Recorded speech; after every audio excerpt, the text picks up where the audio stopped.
ओम वंदे देवमापतिं सुरगुरुं वंदे जगत्कारणं वंदे पन्नगभूषणं हरिहरं वंदे पशूनां वंदे सुरसताङ्गबन्धिनयनं वंदे मुकुन्दप्रियं वंदे भक्तिनाथं च वरदं वंदे शिवं शङ्करम्। राम जय राम जय जय राम, श्री राम जय जय राम, श्री राम जय जय राम।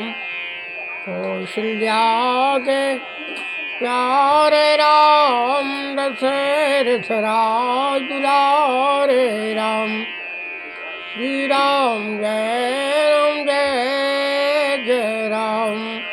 बोलिए श्री रामचंद्र भगवान की जय, श्री यदुनंदन भगवान की जय, श्री कृष्ण भगवान की जय। देवाक्षेत्राणि तीर्थानि दर्शन स्पर्शनार्च नहीं, शनैः पुनन्ति कालेन तदाप्यहत्य में क्षया। देवता पुण्य क्षेत्र और तीर्थ, देवता पुण्य क्षेत्र और तीर्थ तीनों के नाम लिए। देवता यहाँ पुण्य क्षेत्र है, यहाँ तीर्थ क्षेत्र है, और तीर्थ क्षेत्र जहाँ पुण्य होता है आदि वे धीरे धीरे बहुत दिनों में पवित्र करते हैं, धीरे धीरे पवित्र करते हैं, परंतु वहाँ पर अपनी दृष्टि से ही सबको पवित्र कर देते हैं। भगवत भक्त जो होता है वो अपनी दृष्टि से, दृष्टि पड़ने पर ही जो है वो पवित्र कर देता है। भक्त है जी है तो दृष्टि पड़ने पर वो चीज पवित्र हो जाती है। मिथिला में है वहाँ के नरेश महाराज बहुलाश, क्या नाम था राजा का? बहुलाश। बहुलाश भगवान के भक्त थे, भगवान के परम भक्त थे। बहुलाश राजा थे और परंतु महाप्रभु इस प्रकार भक्त अहंकारहीन थे, अहंकार नहीं था उनमें, और प्रजा वत्सल थे, प्रजा के पालन में सदैव लगे रहते थे। और नगर में सुरतदेव नाम के भगवान के परम भक्त ब्राह्मण भी रहते थे। सुरतदेव था उन ब्राह्मण का नाम, सुरतदेव, और उस नगरी में रहते थे। गरीब ब्राह्मण थे। एक बार जो व्यक्ति में मिल गया उससे ही संतुष्टि करते थे, दूसरी बार का दान नहीं लेते थे। ऐसे ब्राह्मण थे और नित्य कर्म लगे रहते थे। शांत स्वभाव के थे। सुरतदेव विद्वान थे, बुद्धिमान थे और गृहस्थ थे, किंतु वे अत्यंत शांत स्वभाव के थे। विश्व में उनकी तनिक भी आसक्ति नहीं थी। विश्व में बुद्धिमान थे और गृहस्थ थे। लिखा है ब्राह्मण के विषय में, सोच ही बेप्र जो वेद विहीना, तज निज धर्म विषय लयलीना। ब्राह्मण सोचनी हुआ है जो अपने धर्म का त्याग कर और विषयों में लगा हुआ है, किंतु थे अत्यंत शांत स्वभाव के भगवान। उनकी विषयों में तनिक भी आसक्ति नहीं थी। भगवान को भक्ति से ही वे संतुष्ट थे, भगवान की भक्ति करते थे, उसी से उनको संतुष्ट, बिना मांगे जो कुछ मिल जाए उसी से वे जीवन निर्वाह करते थे। और एक दिन का घर का काम चल जाए उससे अधिक वस्तु बिना मांगे मिलने पर भी वे नहीं लेते थे। ऐसे ब्राह्मण थे और वे कल के लिए संग्रह नहीं करते थे। संध्या तर्पण देवराधन आदि शास्त्र सम्मत अपना कर्तव्य विधिपूर्वक करते थे और भगवान की पूजा तथा ध्यान में लगे रहते थे। महाराज बहुलाश भी सदा भगवान के स्मरण पूजन में ही लगे रहते थे।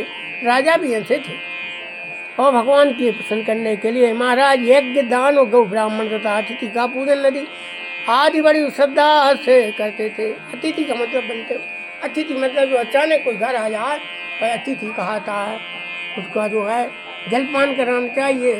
इस प्रकार जो है और है अतिथि माना जाता।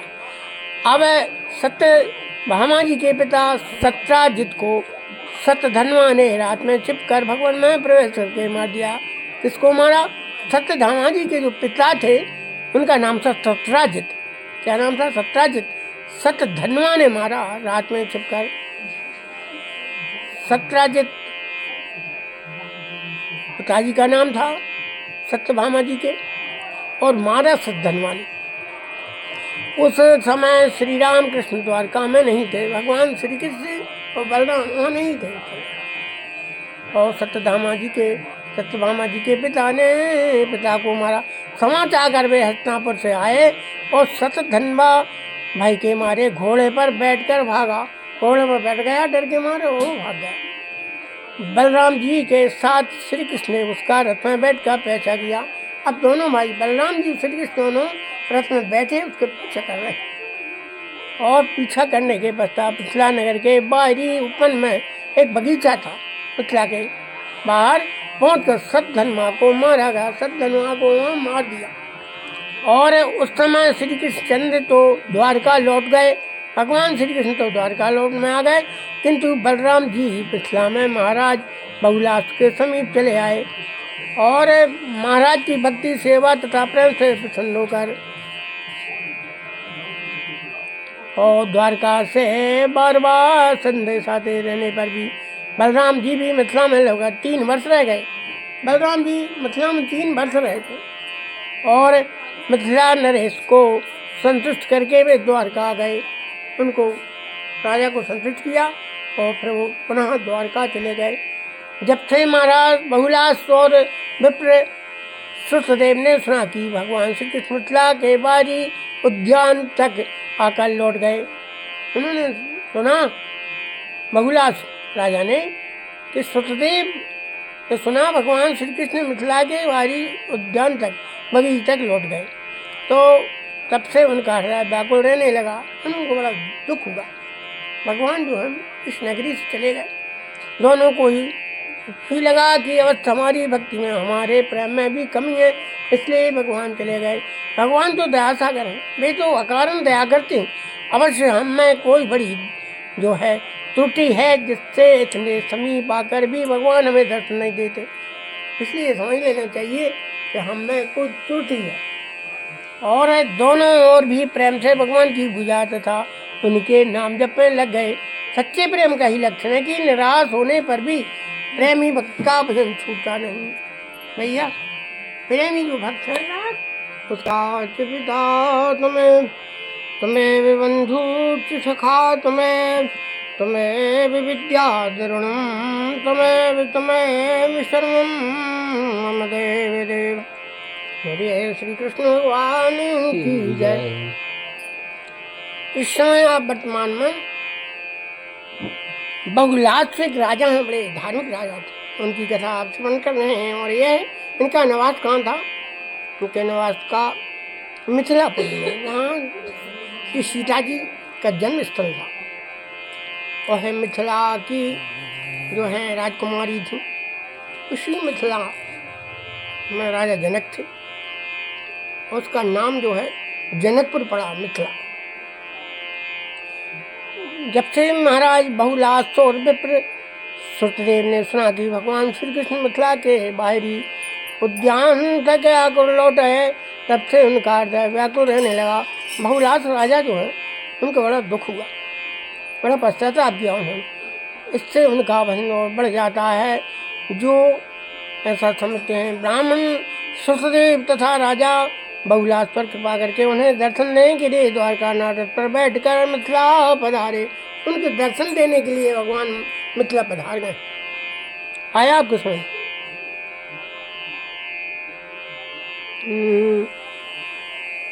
सुतदेव जो ब्राह्मण थे ना, उनके दर्शनों के लिए और बहुलास राजा दोनों के दर्शन देने के लिए द्वारका नाथ पर बैठकर मिथिला आ गए।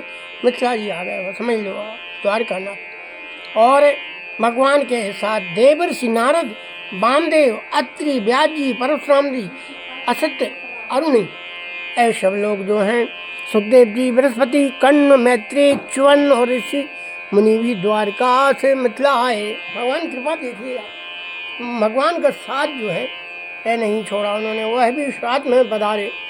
भगवान के आने का समाचार पाकर सभी नगरवासी नाना प्रकार के उपाय लेकर नगर से बाहर आ रहे हैं, नगर से बाहर आ रहे हैं सब। और उन्होंने भूमि पर लेटकर भगवान को प्रणाम किया। भगवान को प्रणाम कैसे किया जाता? सिर रख के नहीं किया जाता।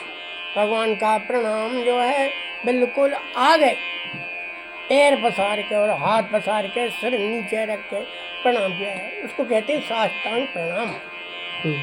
कभी भी मंदिर में जो है हम कहते हैं मंदिर में ऐसे प्रणाम करना चाहिए। बोलिए श्री कृष्ण भगवान की जय। भगवान को प्रणाम किया। राजा बहुलास तथा ब्राह्मण सत्यदेव दोनों को ऐसा लगा कि भगवान मुझ पर बुरा करने पधारे हैं, अतएव दोनों ने एक साथ भगवान को प्रणाम किया। राजा ने भी और ब्राह्मण ने भी एक साथ हाथ जोड़कर अपने अपने घर पधारने की प्रार्थना की। है प्रभु आप मेरे घर पधारें। राजा भी कह रहे हैं, ब्राह्मण। सर्वज्ञ भगवान ने दोनों का भाव समझकर ऋषि मुनियों से 2 रूप धारण कर लिए। भगवान 2 रूप में हो गए। अब समझो आप 2 रूप में हो गए भगवान। सत्यदेव और बाबूलास दोनों के साथ में उनके घर गए, उनके साथ भी गए, उनके साथ भी। प्रत्येक ने यही समझा कि भगवान मेरे ही घर पधारे हैं। उन्होंने समझा भगवान मेरे घर पधारे हैं। राजा ने, ब्राह्मण ने कहा भगवान मेरे घर पधारे, और दोनों को साथ गए। ऐसे ही भगवान जब धनुष टूट रहा था और जयमाला कार्यक्रम हो रहा था, उस समय भी भगवान स्त्री पुरुष दोनों को कहा है तो भाई देखी रही भावना जैसी, प्रभु मूर्त देखी तन तैसी।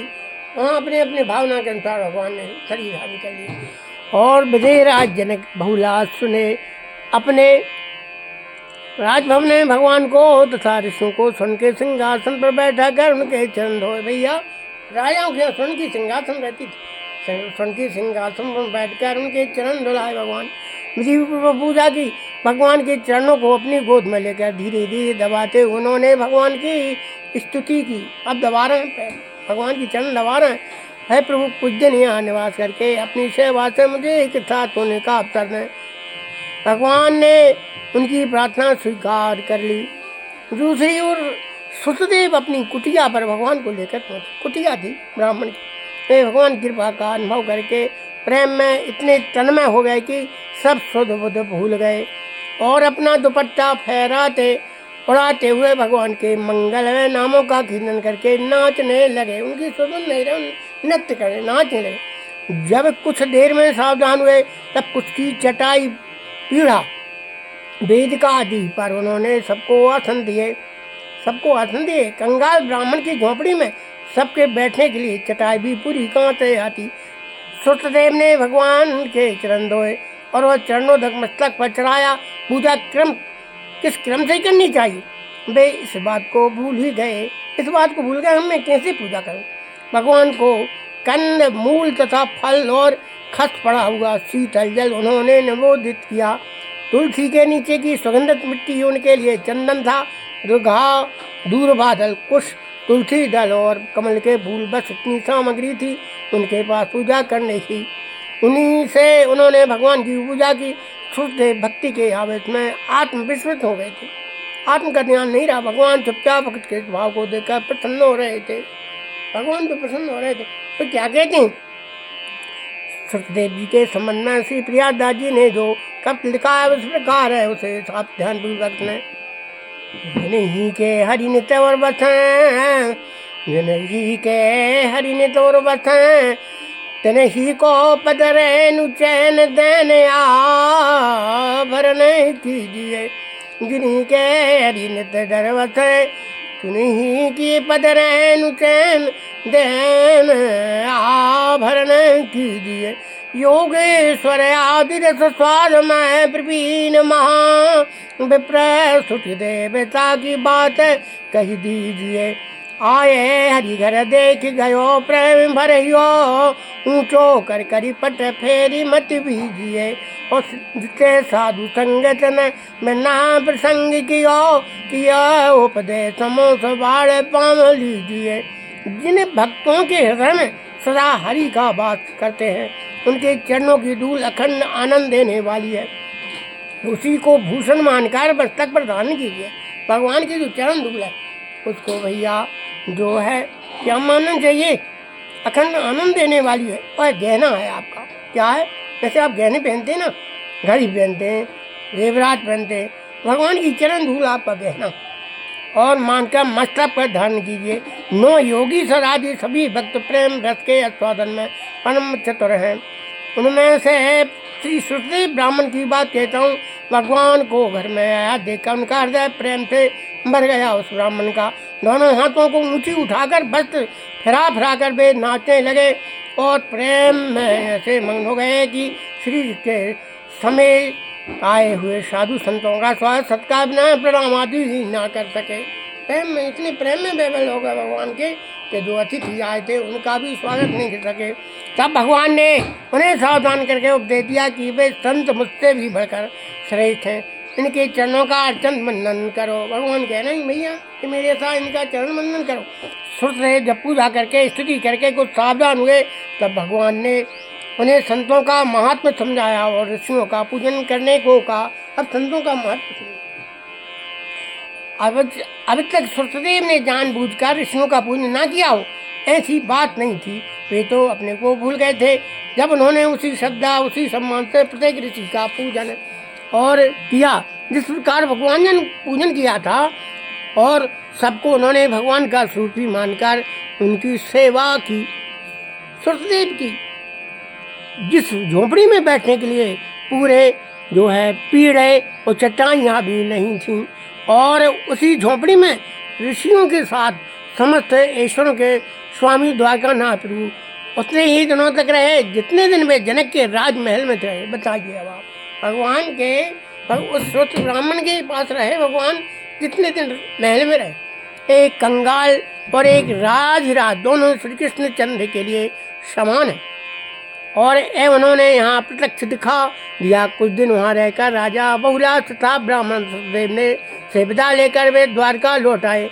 बहुलास तथा सुखदेव उन्हें आनंद कंद मुकुंद का चिंतन करते हुए अंत में उनके जो है धाम को प्राप्त हुए। बोलिए श्री कृष्ण भगवान की जय।